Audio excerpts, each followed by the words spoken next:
difficultés du groupe Auchan. Un épisode qui est toujours disponible sur les plateformes de podcast et sur le site des Échos. C'est vrai que pousser un chariot dans les allées encombrées d'un immense hypermarché et faire la queue à la caisse pour la plupart des gens, ce n'est pas très glamour. Ma vision des courses a aussi changé. Comme moi, vous faites peut-être partie des 10 millions d'utilisateurs de l'application Yuka. Avec elle, je fais la chasse aux additifs alimentaires, au désespoir parfois de mes enfants qui me voient remettre en rayon certains gâteaux et autres pâtes à tartiner. Je suis Pierrick Fay, c'est vendredi, et aujourd'hui la story des Échos laisse sa place à un autre podcast maison, Take Off. Guillaume Brégeras a rencontré Julie Chapon, cofondatrice de Yuka.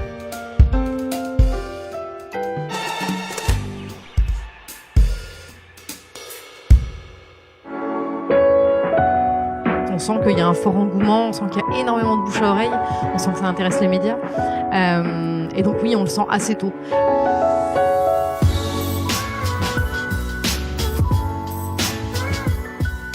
Bienvenue dans Take Off, un podcast où je pars à la rencontre des femmes et des hommes qui sont à l'origine des plus belles startups françaises. Merci à eux qui me reçoivent à leur domicile le temps d'un petit déjeuner, et merci à vous d'être là pour cette deuxième saison de plus en plus nombreux.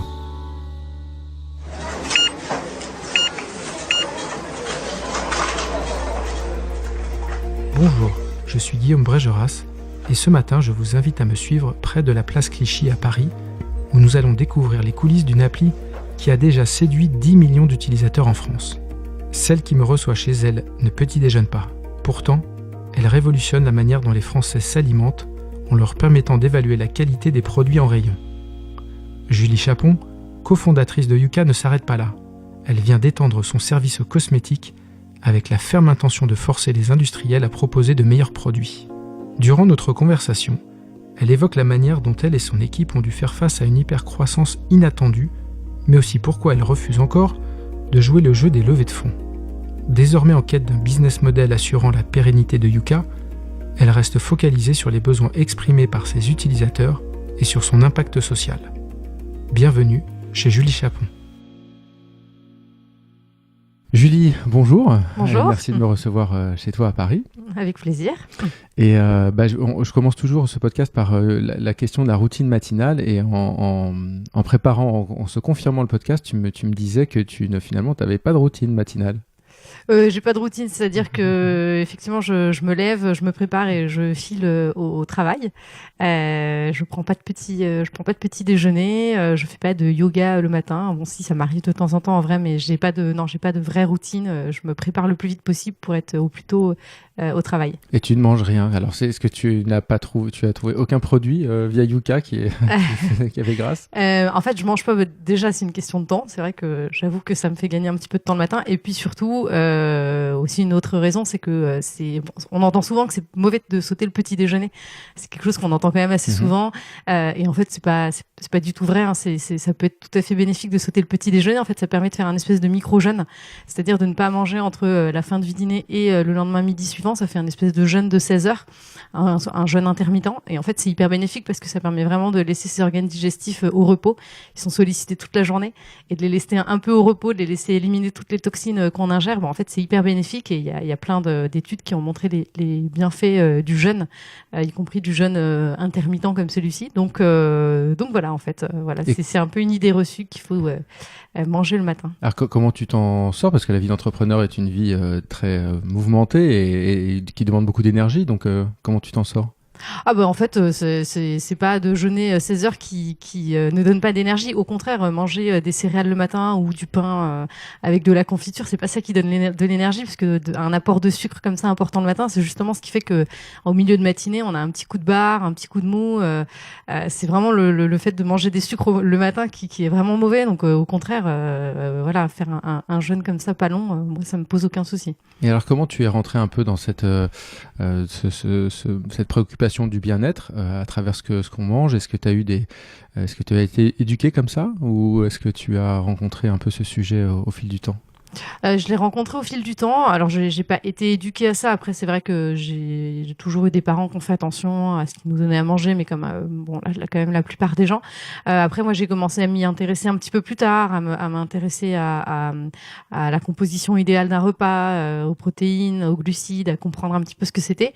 Mais voilà, c'est pas aller plus loin. Et après, ça s'est vraiment construit au fur et à mesure du projet. Quand j'ai commencé le projet avec François et Benoît, où là, j'ai commencé vraiment à me passionner pour le sujet, à m'intéresser à plein de choses et à découvrir plein de choses. Et alors ce projet, on va en parler un petit peu, mais justement au début de de ta vie professionnelle, tu étais de l'autre côté du spectre, puisque je crois que tu étais stagiaire chez des faiseurs d'agroalimentaire. Ouais, c'est vrai que j'ai toujours eu un attrait pour le milieu de l'agroalimentaire, pour tout ce qui touche à l'alimentation. Et j'ai fait une école de commerce et effectivement j'ai fait un premier stage, donc mes 2 stages de césure. J'ai fait un premier stage chez Nestlé et un deuxième stage chez Kraft Foods, qui est devenu Mondelez, où j'étais en marketing sur la marque Milka, ce qui était quand même assez rigolo. Et voilà. Mais ces 2 stages m'ont fait me rendre compte qu'en fait, c'est pas de ce côté-là que j'avais envie d'être. Et voilà. Et donc, en fait, après, j'ai complètement abandonné cette idée de travailler dans le milieu de l'agroalimentaire, ou en tout cas en lien avec l'alimentation, parce qu'en fait, je me suis dit, bon, en fait, non, c'est pas pour moi. Et voilà. En fait, j'y reviens quelques années plus tard. Qu'est-ce qui te bloquait à ce moment-là? Est-ce que tu te souviens un peu de ces premiers stages? Ce qui me bloquait, ouais, et pour autant je l'ai pas trouvé plus tard dans mon autre travail, mais c'était le manque de sens. C'est-à-dire que bah voilà, surtout en marketing, on peut vite tourner à des réunions, on passe 2 heures à choisir la couleur violette du packaging Milka.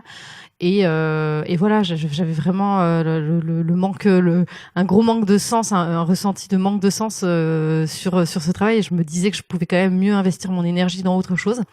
Bon, il se trouve que j'ai pas jusqu'à Yuka, je l'ai pas mieux investi pour autant. Mais voilà, je me suis dit, je pense que je peux trouver mieux. D'accord. Et ensuite, donc, tu pars dans le conseil, c'est ça? Voilà. Voilà, je pars dans le conseil parce qu'en fait, je sors d'études, je sais pas ce que j'ai envie de faire parce que mes 2 stages m'ont pas convaincue. Donc, je suis un petit peu perdue et puis je me dis, bon, en fait, le conseil, comme ça, je vais voir plein d'entreprises, plein de missions différentes, plein de sujets. Et il y en a bien où je vais avoir une révélation et ça va être mon truc. Bon, il se trouve que j'ai passé 5 ans à me demander quel était mon truc et que j'ai jamais trouvé. Et voilà, mais. Et pendant ce temps-là, est-ce que tu continues à te former entre guillemets sur le sujet de l'alimentation? Est-ce que ça revient ou est-ce que tu en es complètement éloigné à ce moment-là encore? Non, j'en suis assez éloignée. Non, j'en suis assez éloignée. Je me dis, bah tant pis, j'attends que un sujet dans mon cabinet de conseil me tombe et que j'ai une révélation. Déjà, quand même, dans le cabinet de conseil, je suis quand même assez attirée par toutes les problématiques d'innovation. Ça, c'est des problématiques qui me parlent. Malheureusement, j'ai peu l'opportunité de travailler sur ces sujets parce qu'on choisit pas trop ce qu'on fait dans un cabinet de conseil. Voilà, mais non, les sujets en lien avec l'alimentation, je les laisse un peu tomber, ouais. Et donc à ce moment-là, il y a un déclic, parce que je crois que c'est un hackathon qui est à l'origine de l'idée du Yuka. Ouais. Raconte-nous un petit peu, parce que c'est à ce moment-là, tu étais encore jeune, hein, même si tu l'es encore aujourd'hui, mais à ce moment-là, tu es très jeune, tu es jeune professionnel, dans le monde professionnel, et tu te lances dans ce hackathon. Et pourtant, c'est pas forcément ce que tu avais imaginé, ou la porte d'entrée que tu avais imaginé vers ce que tu fais aujourd'hui. Ouais, alors bon, je suis pas si jeune puisque ça fait quand même 5 ans que je suis dans le conseil, donc je vais avoir 28 ans. Et effectivement, donc je suis vraiment à un moment où j'ai vraiment envie de partir de ce cabinet. J'ai vraiment envie de faire autre chose et je me suis remise à chercher du travail et je me dis bon, le problème c'est qu'en faisant mes recherches, je me rends compte que je sais toujours pas ce que j'ai envie de faire. Mais voilà, je suis vraiment dans une démarche à ce moment-là de je change, je trouve autre chose, je fais autre chose de ma vie. Et il se trouve qu'à ce moment-là, donc j'ai un de mes très meilleurs amis, François, qui en fait s'est inscrit à un hackathon avec son frère parce qu'ils ont commencé à réfléchir à une idée d'objet connecté qui scannerait des produits alimentaires. Comme ceux qu'on met sur le frigo, qu'on voilà, peut avoir. Un objet qu'on met sur le frigo et puis qui scannerait les produits. Et du coup, il me parle de ça, il me dit, bah, viens participer avec nous au hackathon. Et je me dis, ah bah, c'est marrant, parce qu'en plus, le hackathon, moi, j'en ai quand même beaucoup entendu parler dans mon cabinet de conseil. J'en vends à mes clients. Je sais pas ce que c'est, j'en ai jamais fait. Bon, bah, allez, j'y vais. Et donc, en fait, je passe un week-end avec donc François et son frère Benoît à travailler sur cette idée de projet de scan de produits alimentaires. Et voilà. Et c'est vraiment là que j'ai une révélation parce que déjà, je passe un week-end à bosser Et je me rends compte qu'en fait, ça peut être sympa de bosser et qu'on peut aimer travailler. Y compris le week-end. Voilà, y compris le week-end. Que voilà, que la problématique me parle vraiment. De scan de produits alimentaires pour connaître leur impact sur la santé. Et puis, il y a un déclic par rapport à l'équipe, par rapport à François et Benoît, où on se rend compte que tous les trois, en fait, on est hyper complémentaires et qu'on peut hyper bien fonctionner ensemble. Et voilà, il se trouve qu'on gagne ce hackathon et que c'est vraiment ça qui nous lance. Et à la fin du hackathon, quand on gagne, on se dit, allez, on y va tous les trois. Mais est-ce que vous voyez tous les trois les challenges qu'il y a à concrétiser, à rendre cette idée qui est encore embryonnaire vraiment comme une entreprise pérenne ? Ah non, pas du tout. En fait, quand on gagne ce hackathon et qu'on décide de se lancer là-dedans, on décide pas d'en faire une entreprise. C'est-à-dire qu'on a tous les trois un travail et on décide de faire ça en parallèle de notre boulot sans se dire on va construire une entreprise. C'est plus un hobby, un passe-temps et on se dit pas du tout on va faire de l'argent, on va faire une équipe, Non, du tout. C'est voilà.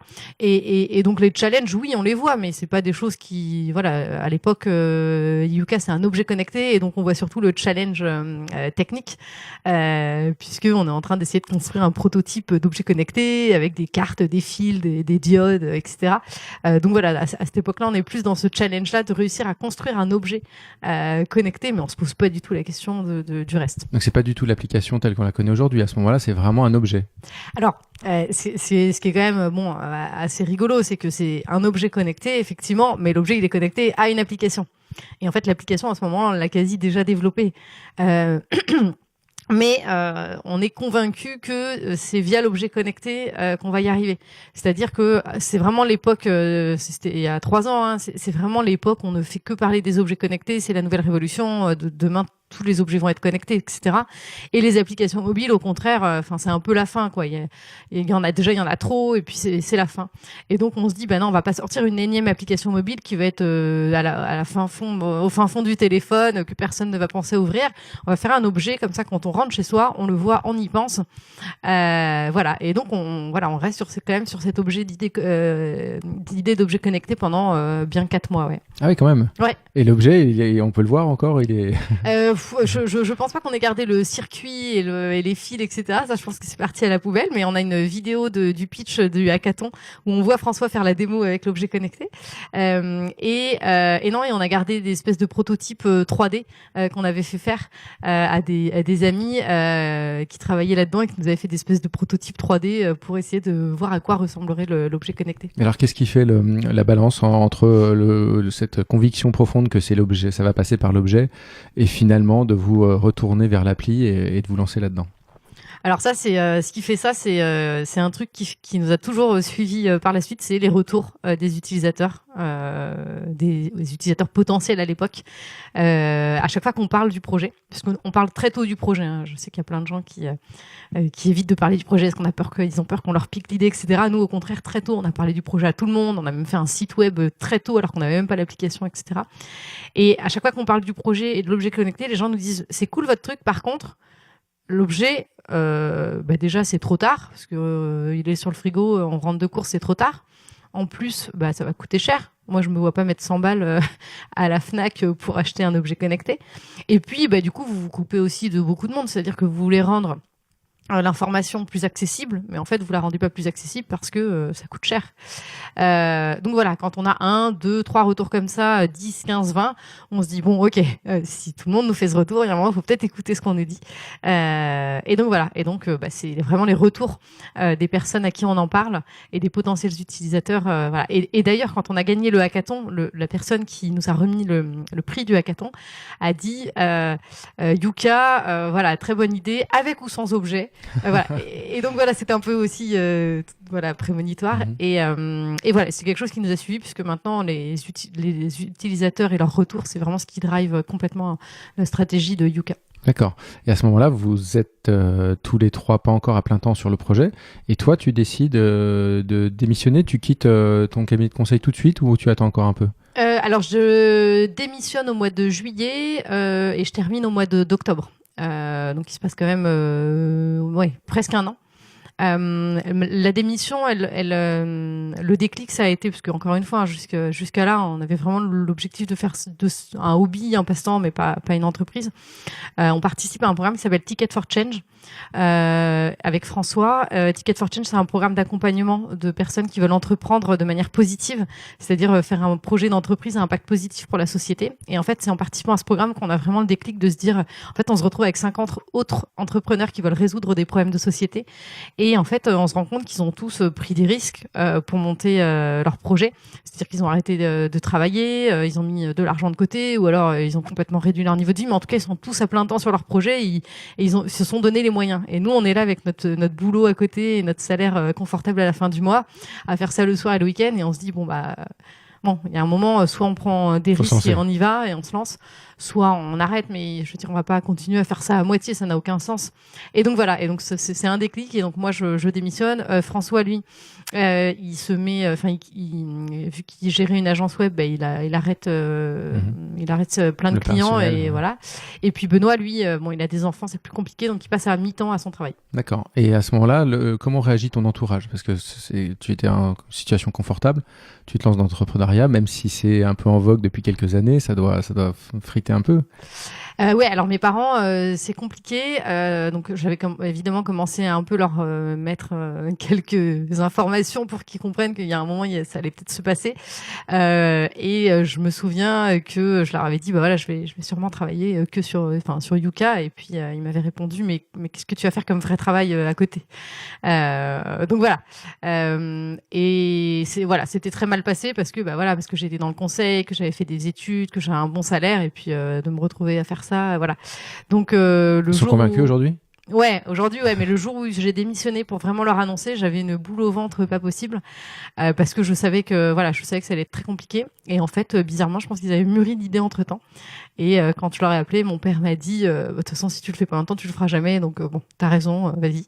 Et évidemment, oui, maintenant ils sont convaincus. Et puis c'est les premiers ambassadeurs. Et à ce moment-là, c'est vrai qu'on se demande tous comment vivre, surtout en démissionnant. Certains arrivent à négocier des départs, ce qui leur permet d'avoir des assédiques. Toi, c'est pas ton cas, donc comment tu vis au quotidien à ce moment-là? Alors, j'ai quand même réussi à avoir le chômage, pas par mon cabinet de conseil qui n'a pas voulu me donner une rupture conventionnelle, mais en fait, après, j'ai retravaillé quelques semaines, pour pouvoir bénéficier des allocations. Mmh. Parce qu'effectivement, mon cabinet de conseil n'avait pas été très sympa là-dessus. Et François, lui, ce qu'il a fait, c'est qu'il a quand même gardé quelques clients en freelance, donc il continue à faire quelques heures par-ci par-là pour avoir un salaire. Et puis Benoît, lui, il s'est mis à mi-temps, puis à 2/5. Et on a tous trouvé, en fait, tous les trois, on a trouvé une solution différente pour se financer au début du projet. Et ça a duré longtemps, je crois, avant que tu puisses te payer sur Yuka. Ouais. Donc comment tu fais? Enfin, clairement, est-ce qu'il y a des tips que tu peux donner au quotidien pour réduire soit ton niveau de vie ou t'adapter en fonction des ressources? Ouais, en fait, ça paraît compliqué comme ça quand on s'est habitué à un niveau de vie assez élevé, mais en fait, c'est hyper facile de retrouver un niveau de vie plus simple et d'arrêter de consommer, ne serait-ce que des fringues. C'est vrai que je m'achetais beaucoup de fringues sans trop faire attention. J'ai arrêté de m'acheter des fringues parce qu'en fait, j'en avais déjà plein mes placards. De faire attention, aux loisirs, de faire attention en fait, un peu au quotidien, de pas surconsommer, en fait. Et ça, c'est une démarche aussi que j'avais déjà commencé à intégrer, qui est au-delà de l'aspect budgétaire, qui est la non-surconsommation. Et quand on a des enfants, par exemple, pour Benoît, par exemple, avant, souvent le week-end, ils allaient faire des sorties au cinéma, ou des choses qui coûtaient cher, surtout quand on a 2 ou 3 enfants. En fait, il s'est remis à faire des choses très simples, c'est-à-dire d'aller faire du vélo dans les bois. Donc ça nous a coûté, à aucun de nous trois, ça nous a coûté de baisser notre niveau de vie. On l'a fait assez facilement en arrêtant en fait de dépenser dans des choses assez futiles. Est-ce que tu doutes à ce moment-là, dans ce process-là, est-ce qu'il y a des moments de doute un peu ou pas du tout? Non, pas du tout. Non, pas du tout, parce que je me dis, si ça marche pas, tant pis, je ferai autre chose. J'ai pas de... Oui, je me dis, j'ai des doutes sur le fait que ça marche ou pas, mais ça m'affecte pas. Je me dis, c'est pas grave, si ça marche pas, je trouverai autre chose, il y a pas de souci. Alors, Yuka, juste en petite parenthèse, le nom Yuka, il vient de la plante Non, Non, pas du tout. pas du tout. Alors, Non, le révèle-nous nom, l'origine. alors donc je te fais la vraie histoire. En général, je la raccourcis un peu, mais le nom Yuka vient du Yucatan. En fait, donc Benoît, l'un de mes deux associés, a une femme qui est originaire du Yucatan, Mélissa, et donc Benoît et Mélissa se sont dit qu'un jour ils retourneraient vivre au Mexique. Et du coup, Benoît s'est dit, quand j'irai vivre au Mexique, je monterai une entreprise là-bas, soit un petit hôtel ou un petit restaurant. Et donc, il avait déposé à l'époque des noms dans l'objectif de s'installer un jour au Mexique. Et il avait déposé le nom Yuka puisque c'est dans le Yucatan. Et donc, quand on a lancé le projet, il a fallu créer évidemment une structure et déposer un nom. Et il nous a dit, moi j'ai des noms de côté. Et puis on a regardé, on a vu Yuka, on a dit tiens, Yuka ça sonne bien. Et on s'est dit, bon voilà, on prend Yuka et puis on se laisse le temps de trouver mieux avant le lancement. Et voilà, donc c'était vraiment, on l'a pris comme nom temporaire. Et puis il se trouve qu'on a fait plein de brainstorming avec des gens pour essayer de trouver un meilleur nom, parce qu'on n'était pas convaincus de Yuka. Et puis en fait, les brainstorming à la fin, ça donnait... On a échappé à quoi alors? Ouais, ça donnait des trucs improbables. Et puis les gens nous disaient, mais en fait c'est bien Yuka sinon. Et donc on a gardé Yuka. D'accord. Voilà. Et tu mentionnes le Yucatan, l'Amérique du Sud. Je regardais sur Instagram, ton compte était il y a pas longtemps en Amérique du Sud, en road trip, je crois. Ouais. Et est-ce que c'est un endroit géographique qui compte pour toi? Est-ce que c'est... Ouais, alors j'y étais il y a pas longtemps, effectivement, j'étais il y a 1 an en Équateur. J'ai vécu aussi 1 an au Pérou, donc à Lima, qui est un peu mon second pays de cœur. Et je suis retournée beaucoup en Amérique latine, puisque j'ai voyagé en Bolivie, en Colombie. Voilà, donc oui, c'est un continent que j'affectionne particulièrement. Voilà, et effectivement, il y a 1 an, j'y suis retournée en Équateur et je suis retournée à Lima, ville dans laquelle j'avais pas été depuis 5 ou 6 ans. Voilà, retrouver d'anciens amis. Et c'est compatible le voyage avec la vie d'entrepreneur? Oui, alors après c'est vrai que les 2 premières années, j'ai pas fait de gros voyages ni de grosses vacances. Maintenant là, ça devient plus facile. Après, je pense que c'est voilà, c'est à chacun de faire comme il le souhaite et de s'adapter. C'est pas 2 semaines de vacances sur un projet qui va faire planter dans tous les cas l'entreprise. Donc à un moment, il faut aussi se donner les moyens de lâcher et de partir. Mais oui, pour moi, c'est tout à fait compatible. Et en vrai, j'aurais pu partir la première année, je l'ai pas fait parce que j'étais à fond et que j'avais pas envie de partir, mais j'aurais complètement pu, ouais. Et donc tu mentionnes la première année de Yuka qui est évidemment clé. Quand je revoyais quelques chiffres que tu annonçais à l'époque, même il y a 1 an, on veut dire il y avait 1 million d'utilisateurs, aujourd'hui tu en as 8 millions. Enfin, alors là on est à 9 millions 3, donc on n'est pas loin des 10 millions, ouais. D'accord. Cette croissance là, tu la vois, tu l'aperçois assez vite?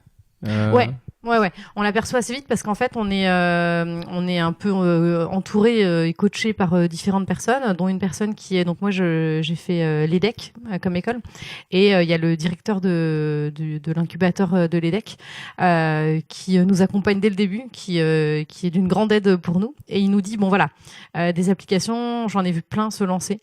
J'en ai vu plein se planter, d'ailleurs la majorité. Si jamais au bout d'1 an vous n'avez pas 10 ou 20 000 utilisateurs, honnêtement arrêtez. Et donc on se dit ok, voilà, c'est l'objectif, 10 à 20 000 en 1 an. Si on n'est pas, on arrête, on s'acharne pas, ça sert à rien, on arrête. Et il se trouve qu'on lance l'application uniquement sur iPhone dans un premier temps, qui est pas la majorité du marché, hein, qui est plutôt 30, ça doit être 30, entre 30 et peut-être 40% du marché, mais pas plus. Et juste sur iPhone, au bout de 6 mois, on est à 100 000. Et donc, voilà, on sent que le truc, on sent que quelque chose se passe, on sent qu'il y a un fort engouement, on sent qu'il y a énormément de bouche à oreille, on sent que ça intéresse les médias. Et donc, oui, on le sent assez tôt. Alors après, effectivement, la croissance, elle est exponentielle, hein, puisqu'on passe les 100 000 à 6 mois, et au bout d'1 an, on est à 1 million. Et là, un peu plus d'1 an plus tard, on est à presque 10 millions. Mais du coup, on le sent assez vite dès le début, parce que c'est vrai que pour une application, d'avoir 100 000 sur une seule des 2 plateformes en 6 mois, c'est quand même quelque chose d'assez rare, ouais. Et sur les premiers éléments de l'appli, est-ce que tu as changé des choses en cours de route, ou parce qu'il faut adapter la croissance, une vitesse pareille, c'est assez rare. Donc, est-ce que tu adaptes des choses? Alors, l'application en elle-même, elle a peu évolué, sauf qu'on a quand même lancé les cosmétiques entre-temps, mais sinon, ce qui était à la base a peu évolué. Ce qu'on a dû beaucoup adapter, c'est l'infrastructure et notamment le back-end. Donc le back-end, c'est toute la partie qu'on ne voit pas, qui gère la base de données, puisqu'on a aujourd'hui une base de données de 600 000 produits à gérer, et c'est cette base de données là qu'on est ce back-end qu'on est obligé d'adapter, parce qu'en fait on se rend compte que par exemple quand on a un passage média, en fait notre infrastructure elle ne tient pas. Donc, tu t'en souviens de la première fois, justement, la première fois où ça crache? Ah ouais, en fait à quasi chaque passage média un peu important, donc une grosse radio, une grosse télé, l'appli elle plante en fait, et on n'est pas en mesure de faire quoi que ce soit, c'est-à-dire qu'il n'y a pas de question d'augmenter le nombre de serveurs ou quoi que ce soit, c'est juste que notre infrastructure elle est pas adaptée à des pics comme ceci. Donc en fait c'est hyper frustrant pour nous, parce qu'à la fois on a des super passages médias qui nous permettent de nous faire connaître, mais en fait les gens qui essayent de télécharger l'application à ce moment-là, en fait elle marche pas l'appli, donc les gens se disent c'est pourri ce truc. Donc voilà, on est obligé d'adapter ça, mais du coup c'est une bonne chose en fait, parce que du coup cette croissance fait qu'on s'adapte très vite et qu'on fait évoluer très vite aussi toute cette infrastructure, et voilà, et on reconstruit de zéro quasi ce back-end, cette base. Et vous êtes toujours tous les trois à ce moment-là? Ou vous avez déjà commencé un peu à recruter? On est toujours tous les trois. On a commencé à recruter des stagiaires. Donc, on a une première stagiaire qui nous rejoint, et ensuite, on a 2 stagiaires qui nous aident. Elle m'aide beaucoup sur un gros sujet qui est le service client. Bon, client, même si c'est pas des clients puisqu'ils payent pas vu que l'application est gratuite. Mais on reçoit énormément de retours de nos utilisateurs depuis le début. Et au début, c'est moi qui réponds à tout le monde. Et puis en fait, au bout d'un moment, quand je reçois 300 messages par jour, je peux plus gérer toute seule. Et puis j'ai plein d'autres sujets à gérer.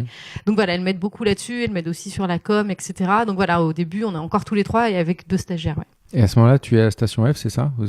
L'équipe est installée à la station F encore ou pas? Alors au tout début, l'équipe est installée dans les bureaux de mon ancien cabinet de conseil, qui a pas voulu accepter de me donner une rupture conventionnelle, mais qui a quand même accepté de nous donner des bureaux. Et donc on est à la Défense, donc c'est assez marrant parce que moi je quitte mon boulot, et en fait je quitte mon boulot le vendredi, et en fait le lundi suivant je reviens au même endroit en fait, mais c'est juste que j'ai plus la même casquette. Donc on est hébergé là pendant quand même bien 6 mois, et ensuite effectivement on entre à la station F le jour de l'ouverture de la station F, donc en juillet 2017, et on y reste 1 an. Là jusqu'au mois de juillet 2018. Et quel souvenir tu en as? Je crois que tu es contente de ce passage-là, mais aussi avec un regard un peu critique. Ouais, non, je suis super contente, parce que la station F c'est quand même un endroit assez incroyable, ne serait-ce que esthétiquement, et c'est un cadre de travail génial, hein, surtout que nous on arrivait de la Défense, d'une tour de la Défense, donc clairement, enfin pour nous c'est la révolution. En plus on vit les tout premiers jours, les toutes premières heures de la station F, donc c'est vraiment génial. C'est un lieu qui est hyper inspirant et on s'y sent vraiment bien pour bosser. Après, quand on arrive à la station F, on est 3. Quand on la quitte, on est 6. Et en fait, à partir de 5-6, on commence à sentir les limites. C'est-à-dire qu'on n'a pas d'endroit à nous pour se réunir, pour faire des points. Il n'y a pas beaucoup de salles de réunion. C'est difficile de créer une vraie culture d'entreprise parce qu'on est baigné au milieu de plein d'autres entreprises. Donc voilà, c'est très très bien au début, c'est très très bien quand on n'est pas nombreux. Et puis après, en grandissant, c'est quand même plus très adapté. Et à ce moment-là, j'imagine que les investisseurs commencent un peu à faire la danse du ventre, puisque ça commence à se savoir que Yuka marche très bien. Il y a très très peu d'exemples, on l'a dit, d'applications, notamment françaises, grand public, qui fonctionnent. Comment tu les accueilles? Comment tu les gères à ce moment-là? Alors c'est vrai que depuis assez longtemps, on a effectivement beaucoup de demandes d'investisseurs qui nous contactent. Après, nous, on n'est pas dans une optique de faire une levée de fonds, donc je leur dis tous que non. Et après, on commence à se dire que la levée de fonds, finalement, si on veut accélérer un peu la croissance, parce qu'en fait, la croissance est tellement forte qu'on a du mal à gérer. Et pour pouvoir gérer, il faut pouvoir être plus nombreux, il faut pouvoir recruter. Et pour pouvoir recruter, il nous faut des sous. Et à donc, ce moment-là, l'appli est toujours gratuite, il n'y a pas de business derrière. Exactement, l'appli est gratuite, et en fait, on a un choix à faire qui est soit on lance les cosmétiques en mode payant, et c'est notre business model, et on se rémunère comme ça, soit on lance les cosmétiques en gratuit, mais on fait une levée de fonds. Et le choix s'est fait parce que Yuka, depuis le début, notre objectif, c'est de maximiser notre impact social. C'est-à-dire le plus gros impact possible positif sur la société. Et on se dit, si on met les cosmétiques en payant, ça va couper l'accès à toute une partie de la population. Et donc, en fait, on maximise pas notre impact social. Donc, tant pis, on fait les cosmétiques gratuitement, on fait une levée de fonds, même si on n'a pas très envie d'en faire une. Mais voilà, comme en fait on est un peu dans une position de force, que Yuka est assez visible, ça nous permet vraiment de choisir avec qui on fait notre levée de fonds. C'est-à-dire que déjà on prend pas de fonds d'investissement. pour ne pas avoir de contraintes de rentabilité, etc. On ne choisit que des business angels, des gens qu'on connaît déjà en fait un peu parce que c'est des entrepreneurs comme nous qui sont passés par là avant nous. Et puis, tu peux en citer un ou deux? Ouais, dans les entrepreneurs, il y a Guillaume Gibaud du slip français, il y a Céline Lazorte de Litchi, il y a Hugo Salé de Pumpkin, il y a Damien Morin de Save. Voilà, donc c'est des entrepreneurs que j'ai déjà en fait en général rencontrés, etc., avec qui on s'est bien entendu, qui ont aimé le projet. Et voilà, c'est des entrepreneurs qui investissent dans Yuka pas pour qu'on fasse un x10 dans 3 ans et qui vont nous pousser à rentabiliser au maximum, mais c'est vraiment juste des gens qui croient dans le projet et qui vont nous laisser un peu gérer notre truc de manière assez indépendante et libre. Mais à ce moment-là, encore une fois, les fonds sont, j'imagine, très présents. Ouais. Comment tu les éconduis de manière un peu ferme, ou tu te dis un jour peut-être que ça peut être un moyen justement d'accélérer encore plus vite, et tu gardes l'idée dans un coin de ta tête? La plupart, je leur dis non, c'est pas du tout l'état d'esprit de Yuka. J'en rencontre un ou deux qui ont quand même une poche réservée au projet à impact social et pour lesquels je me dis ça peut être intéressant parce qu'ils travaillent pas forcément de la même manière. Je les rencontre, mais je me rends compte qu'effectivement c'est pas du tout aligné avec nous ce qu'on veut. Et donc voilà, au bout d'un moment non, je dis non. Après la seule structure qu'on rencontre mais qui n'est pas un fonds, c'est une structure qui s'appelle Investir et Plus, qui est une structure qui investit dans des projets à impact social. Ah oui, on a aussi Kima de Xavier Niel. Mais voilà, c'est un peu business angel. Voilà, ça se rapproche plus d'un business angel.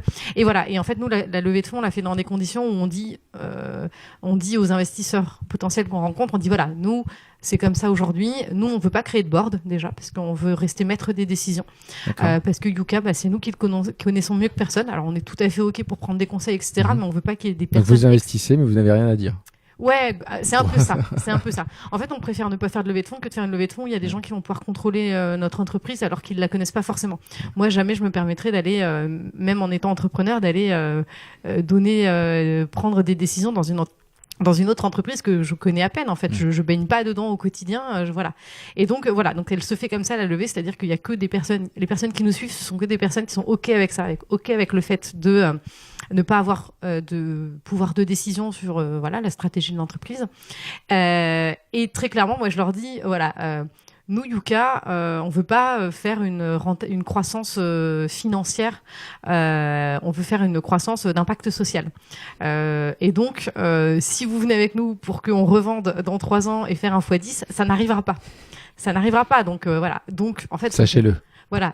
Donc, en fait, ça fait une sélection naturelle. Nous, on n'a absolument pas pour projet de revendre l'entreprise. On n'a pas l'intention non plus de faire une seconde levée de fonds. Voilà. Et ça, ils le savent dès le début. C'est-à-dire qu'on est hyper transparent là-dessus. Et donc, ceux qui nous suivent, en fait, ça permet vraiment que de sélectionner des personnes qui nous suivent, qui croient vraiment dans le projet, dans le fond du projet. Et ça, c'est hyper important pour nous. À ce moment-là, donc, tu comprends quand même qu'il faut trouver une certaine forme de rentabilité pour que le projet soit pérenne. Ouais. Donc, quel curseur tu places et est-ce que tu doutes sur ces curseurs? Est-ce que tu challenges tes idées avec d'autres ou ça se vient assez naturellement? Ça vient assez naturellement et depuis le début on fait la levée de fonds, mais avant la levée de fonds, on a déjà de l'argent qui rentre dans l'entreprise parce qu'on a déjà développé des pistes de business model. On a développé un programme nutrition.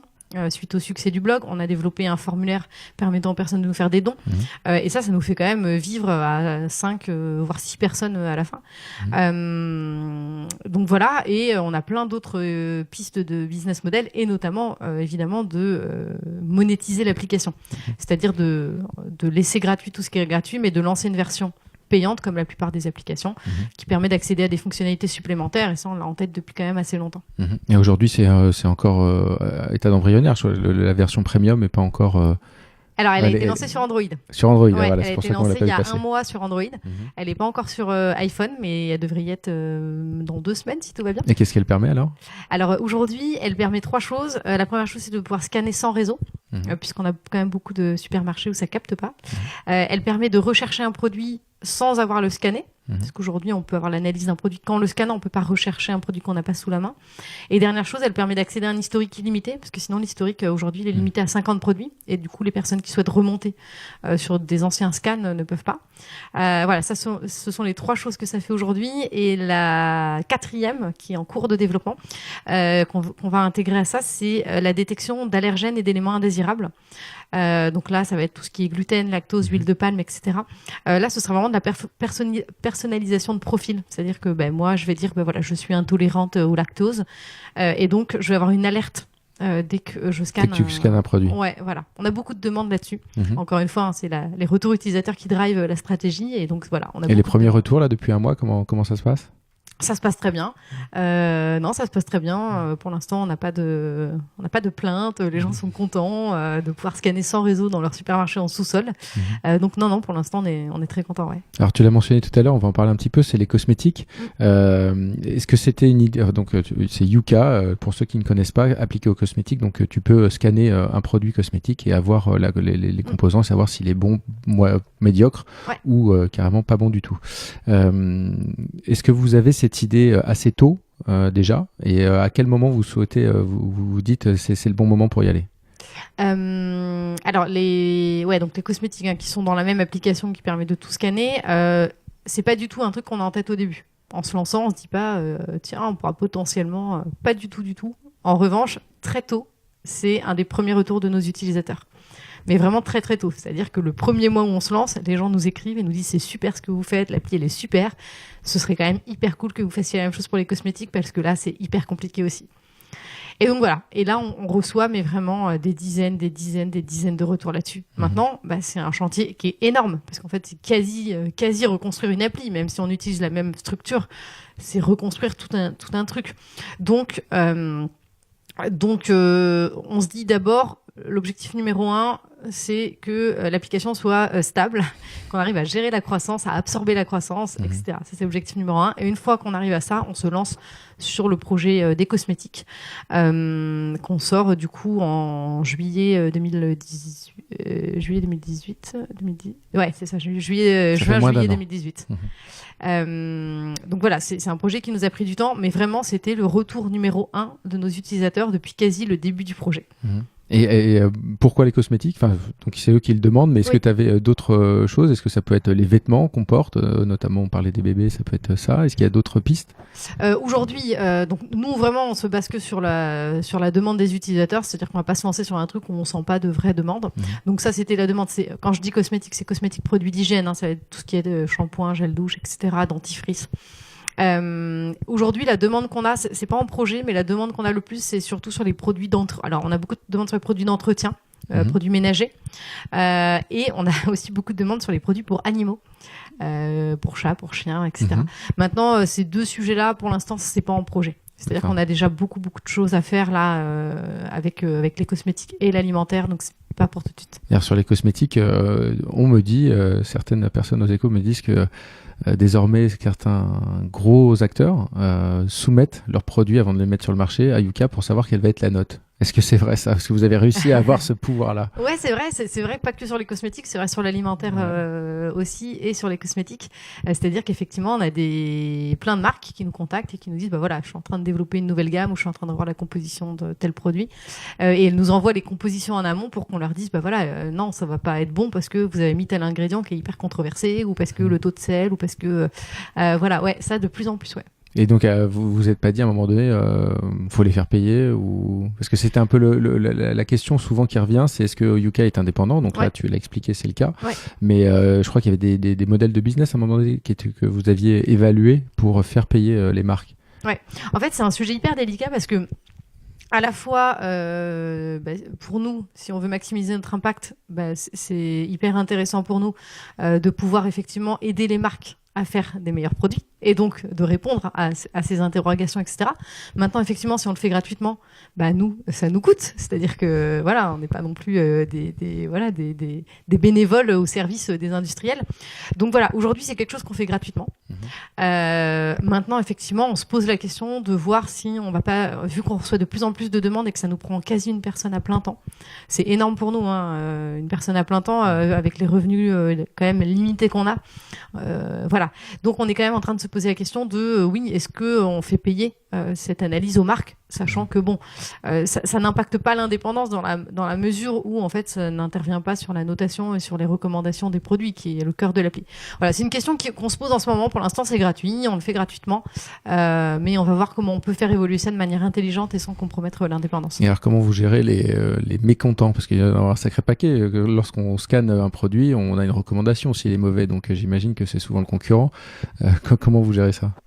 Alors sur les recommandations, ils se plaignent pas trop parce que c'est pas forcément le concurrent. C'est-à-dire qu'il y a des marques où en fait dans une même gamme ils vont avoir le produit classique et puis le produit moins salé ou le produit sans nitrite ou voilà.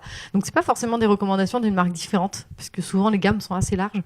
Et du coup non, ils se plaignent pas trop en fait. Je pense que les marques elles ont vraiment pris conscience qu'en fait elles ont plutôt que de se plaindre intérêt à juste améliorer leurs produits en fait. Donc non, ça se passe relativement bien. On a quand même des échanges assez cordiaux avec les marques et les groupes agroalimentaires et cosmétiques. Est-ce que tu as en tête un produit, soit alimentaire ou cosméto, dont la composition aurait évolué grâce à Yuka? Alors, des produits dont la composition a évolué, que ce soit alimentaire et les cosmétiques, on en a vu passer plein. Maintenant, bien évidemment, il n'y a aucune marque qui aujourd'hui quasiment pas de marque qui aujourd'hui disent publiquement, oui, ça a changé à cause ou grâce à Yuka. Les marques aujourd'hui, quand elles sont interrogées sur le sujet, elles disent non, mais oui, ça a joué, mais on y pensait déjà avant et on avait déjà commencé à travailler sur le sujet avant, parce qu'évidemment, ce serait un aveu de faiblesse de dire oui, Yuka nous a montré que on faisait mal et on a changé. Donc voilà, évidemment qu'on a joué un rôle. Maintenant, aujourd'hui, je peux pas dire c'est grâce à nous, puisque il faudrait que la marque elle-même le dise, et ce qui n'est pas le cas aujourd'hui. Tu parlais de vouloir changer la société, donc c'est le cas aujourd'hui en France, c'est le cas maintenant en Belgique, puisque Yuka s'est lancé en Belgique. Quelles sont les limites? Jusqu'où tu peux imaginer emmener cette application? Il y a pas en soi, il y a pas de limite. C'est-à-dire que, l'avantage quand même d'une application et du digital, c'est quand même de pouvoir scaler de manière hyper facile entre guillemets. Enfin facile, c'est un grand mot, mais c'est pas comme quand on fait un projet qui nécessite d'avoir des magasins ou des endroits de stockage ou voilà. Nous, c'est une application mobile, c'est scalable beaucoup plus facilement. Donc il y a pas de limite. Maintenant, effectivement, notre objectif c'est d'abord l'Europe et après potentiellement effectivement les États-Unis, le Canada, voilà. Il y a déjà des applis concurrentes ou qui s'adressent un peu au même marché? Alors en Europe pas trop. Non, j'en connais pas. Aux États-Unis, oui, j'ai entendu parler d'une ou deux applications, mais a priori pas non plus trop téléchargées jusqu'à présent ou trop visibles. Maintenant, c'est vrai que comme les États-Unis, c'est en projet, mais pas pour tout de suite. C'est pas un marché qu'on a creusé aujourd'hui, donc j'avoue que je connais pas assez bien le marché pour répondre. Ça se trouve, il y a une grosse appli, et on n'est pas au courant et voilà. Et c'est souvent un marché, le marché américain, qui demande beaucoup de fonds. On en revient un peu à la même question, mais est-ce qu'à ce moment-là, tu penses que tu auras assez de capitaux pour grandir là-bas, ou alors tu envisages d'ouvrir le capital de l'entreprise pour pouvoir accélérer? Non, on n'envisage pas d'ouvrir le capital de l'entreprise. On envisage de développer notre business model via le premium pour nous permettre potentiellement de recruter une personne supplémentaire pour gérer les États-Unis. Mais encore une fois, je veux dire d'un point de vue purement technique, ouvrir l'appli aux États-Unis, c'est juste cliquer sur un bouton dans l'App Store et le Play Store pour ouvrir l'application. Maintenant, effectivement, ça a plein d'autres implications. Il faut gérer la langue, il faut gérer des réglementations qui sont potentiellement différentes, etc. Mais non, on n'a pas pour objectif de faire une seconde levée pour pouvoir s'ouvrir aux États-Unis. Et si aller aux États-Unis doit nécessiter une seconde levée, on n'ira probablement pas. D'accord, tu préfères ne pas faire croître l'entreprise ou Yuka plutôt que d'ouvrir le capital. En fait, si on n'arrive pas à aller aux États-Unis sans faire de levée, ça veut dire que notre business model en Europe, on n'a pas réussi à faire un business model suffisamment puissant et rentable pour gérer les États-Unis. Donc, si on n'a pas réussi à le faire à l'échelle de l'Europe, on n'arrivera pas à le faire à l'échelle mondiale. Et les levées de fonds, c'est bien un moment, mais il y a surtout un moment où il faut arriver à être autonome financièrement. Et on n'a pas envie de vivre d'injections financières d'investisseurs. Donc, si on n'a pas réussi à être rentable et avoir un business model qui nous permet de gérer nous-mêmes les États-Unis sans faire de levée, c'est qu'on aura échoué un peu aussi. Dans ce milieu des startups, on doit te regarder avec des yeux ébahis sur cette question. La plupart passent leur temps à essayer de lever des fonds. Ouais, c'est vrai que c'est quelque chose qu'on entend beaucoup maintenant. Je trouve qu'on en revient aussi un peu de ça. On entend maintenant quand même de plus en plus de discours qui disent un peu l'inverse, qui disent quand on ne fait pas de levée, finalement, c'est une réussite. C'est vrai que ça a été beaucoup valorisé, où c'était à concours de qui a levé le plus dans la presse, etc., ce qui avait vraiment pas de sens. Maintenant, je trouve qu'on en revient quand même un peu. Et que y a plein d'entrepreneurs qui sont aussi probablement rendus compte que faire une levée, c'est quand même beaucoup de contraintes, beaucoup d'emmerdes, beaucoup de temps passé à faire la levée plutôt qu'à développer son projet. Donc voilà, je trouve qu'on en revient quand même un peu et on prend quand même un peu conscience que la levée, c'est pas la solution ultime. Et vous en parlez un peu entre vous de cet écosystème français quand même qui est en pleine expansion avec des réussites de plus en plus fortes. Est-ce que tu regardes autour de toi? Est-ce que tu vois certaines choses qui te plaisent des entreprises? Ouais, bien sûr. On regarde autour de nous. Oui. Et puis on échange pas mal avec d'autres entrepreneurs qu'on aime bien. Avec bien sûr. On suit pas mal. Moi, il y a plein de projets qui me parlent et que je trouve super. Comme lesquels? Donne-nous un exemple ou deux. Moi, par exemple, j'adore Too Good To Go, qui a quand même réussi aussi à aller à l'international. Alors, je sais plus dans combien de pays ils sont aujourd'hui, mais je crois que c'est au moins 7 ou 8 pays. Je trouve qu'ils ont réussi à faire un super truc. Et pareil, ils sont là pour résoudre un problème de société qui est le gaspillage alimentaire. Et moi, c'est des choses qui me parlent. Après, dans un tout autre domaine, il y a des applications comme Zenly qui ont aussi qui ont quand même des belles réussites quand on arrive à se revendre comme ça. Il y a qu'est-ce qu'on a d'autre, Petit Bambou. Je trouve qu'il y a une belle réussite aussi. Petit Bambou, c'est une appli de méditation. Ouais, c'est ça, une appli de méditation. Bon, voilà, je ne cite que des applications mobiles parce que évidemment, c'est le sujet qu'on regarde le plus. Mais voilà, après, il y a probablement plein d'autres trucs que là, j'ai pas en tête. Mais Sur la culture d'entreprise que tu mentionnais tout à l'heure, est-ce que tu as grandi aussi sur ce sujet au fur et à mesure que tu as fait grandir la boîte, et aujourd'hui, comment tu définirais la culture d'entreprise de Yuka? En fait, nous, on n'a pas défini très concrètement la culture avec des valeurs. C'est quoi les valeurs de Yuka, les 3 valeurs fondamentales, etc. On n'a pas fait ce travail-là, on n'a pas fait ça. Maintenant, ce qui nous réunit un peu tous aujourd'hui, donc nous 3 et puis les 6 salariés qu'on a aujourd'hui, je crois que c'est déjà quelque chose qui tourne autour de la bienveillance. Ça, c'est hyper important pour nous. C'est vraiment d'être dans je pense qu'on a tous les 3 été dans des entreprises où on n'a pas forcément eu toujours de bienveillance, et que c'est quelque chose dont on a un peu souffert. Et donc aujourd'hui, on veut vraiment qu'il y ait un vrai climat de bienveillance envers tout le monde, un vrai climat de confiance. Et après, ce qui nous réunit aussi, c'est vraiment la mission du projet. C'est vraiment de changer le monde, de contribuer à changer le monde. Ça, c'est aussi un truc qui nous réunit tous. C'est-à-dire qu'il y a personne qui est là juste parce que Yuka, c'est un peu visible en ce moment et que du coup, c'est cool de travailler à Yuka. Non, c'est vraiment des gens qui sont vraiment touchés par le projet. Et ça, c'est hyper important pour nous. Ouais. Et une dernière question sur l'avenir. Donc Yuka prend ton temps, évidemment, j'imagine, complètement. Mais est-ce que tu as d'autres envies déjà? Est-ce que tu peux t'imaginer dans l'après Yuka?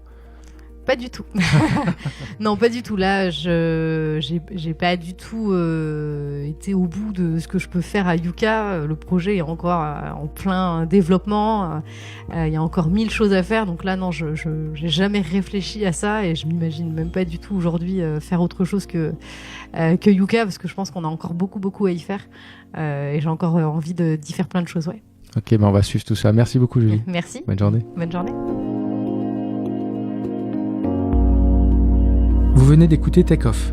Un grand merci pour votre soutien, vos encouragements et vos critiques. Votre aide est précieuse, alors n'hésitez pas à nous en faire part et à vous abonner sur iTunes, Spotify, Deezer et toutes les autres plateformes de podcast. À très bientôt pour un nouvel épisode.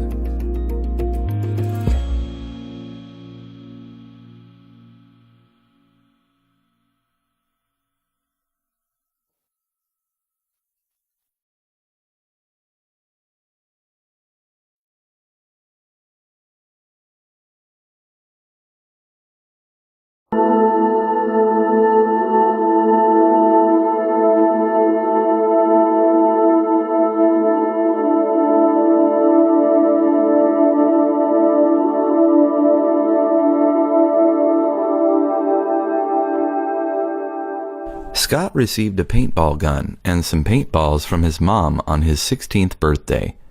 When his mom gave him the present, she told him that she would take him to a paintball range with some of his friends. The range was in an open field, and the company that owned the range provided safety equipment like padding and face masks. Getting hit by a paintball hurt and could cause serious injury.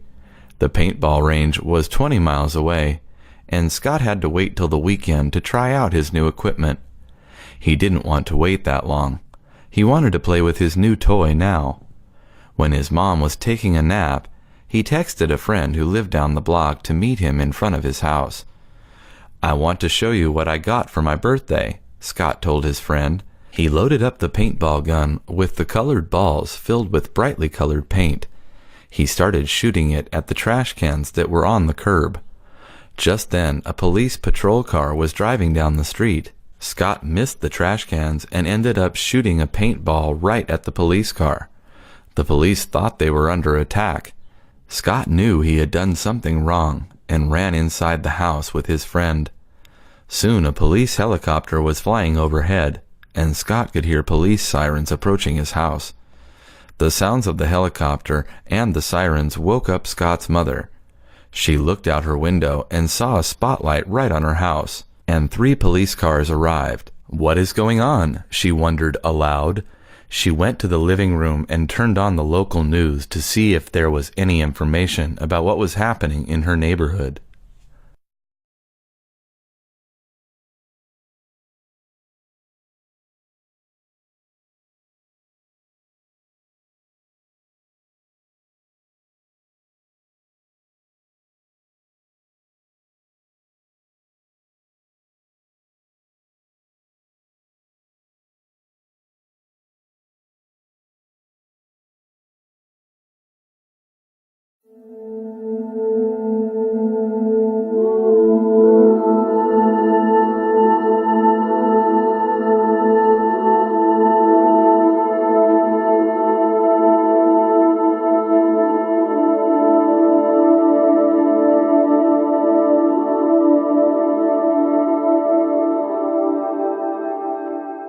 Bob knew that the house he just purchased was in a historically rough neighborhood. There was a history of gang violence, including shootings, in the neighborhood. That is probably why the house was so inexpensive. The previous owners of the house had it foreclosed. Then some house flippers bought the property for a very cheap price, renovated it, raised the sales price, and sold it. Bob thought the house was still a good bargain, though. After he moved in, Bob began to see that many of the renovations to the home were merely cosmetic. While the house flippers put in new stainless steel appliances in the kitchen, they hadn't upgraded the electrical work. This meant that every time Bob ran the dishwasher and the coffee machine, all the power in the house went out. Bob spent over $1,000 to have the house rewired. The new carpets that the house flippers installed was put over the original hardwood floors. Bob decided to rip out the ugly oatmeal-colored carpets and refinish the old floors. That was another $3,000. The house was an old stucco house that got very hot in the summer and cold in the winter. The house flippers installed some cheap windows. Bob hired a contractor to put in new double-pane storm windows and install ceiling fans. That was another few $1,000s. Bob wanted to make the house energy efficient, so he leased solar panels that were installed on the roof. This not only lowered his monthly